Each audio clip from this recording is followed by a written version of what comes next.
Moyock, North Carolina, a roadside burg that hugs the Virginia line. Tattoo parlors, discount cigarette joints, prefab warehouses, and, hard to miss, Arney's place, Moyock Muscle, a scrubby 5 acres crowded with roughly 400 old cars. Most aren't much to look at. A few restored classics gleam in Moyock Muscle's showroom, which occupies the front half of an oversized Quonset hut on the property's southern edge. Corvette Stingrays, a couple of Chevy coupes from the mid-30s, a souped-up blaze orange Nova. But the real trade is in project cars. Beaters, some little more than rust-brown skeletons, sought by motorheads looking to stay busy for a few hundred weekends. This particular afternoon finds Arney in the showroom office, eating lunch with members of his regular crew. He's known Skinhead, his right-hand man and best friend, for most of his adult life.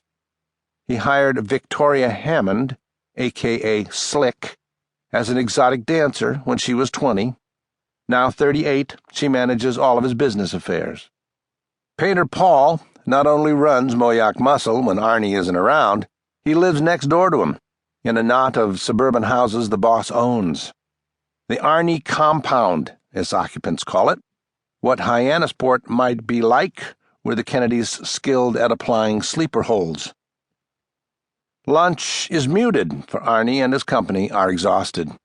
They've spent the past month trying to whip Moyock Muscle into compliance with the demands of Currituck County, the closest thing to government in this part of Carolina. The county people are displeased that among the first things a southbound traveler sees on crossing into the state is a chaos of derelict cars, some stacked 3 high. They're unhappy that Arney displays his wares less than 20 feet from State Route 168, in violation of county ordinance. It's their view that the place could use some landscaping, ornamental shrubs and trees, perhaps, or an earthen berm to soften the visual impact of massed Detroit iron going to seed. They also appear to be of the mind that Moyock Muscle isn't a car lot so much as a junkyard. That annoys Arney. That annoys him a great deal. Not as much, however, as the disrespect he senses whenever he speaks with them.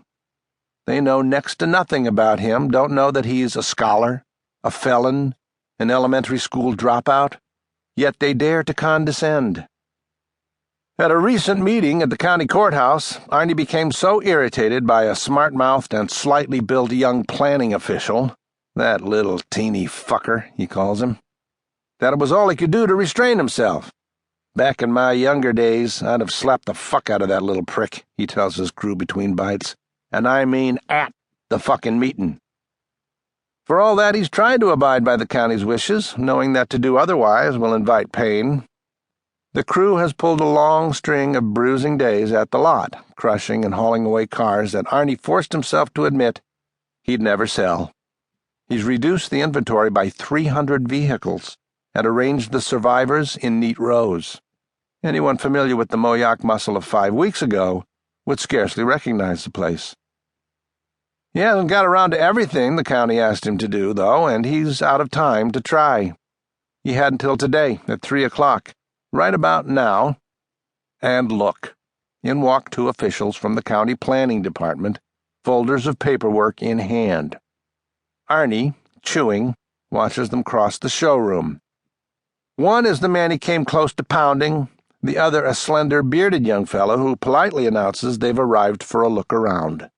Arney nods and suggests they have that look, then come see him with questions. He watches them leave.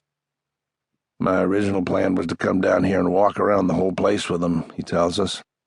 I thought about it, woke up this morning at 6:20 thinking about it, and I decided I wouldn't walk around with them, because that's where I'd get aggravated.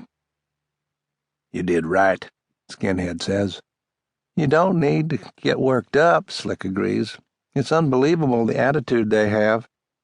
Well, they're young, Arney sighs, and they've got an education, and they have the authority to be fucking assholes.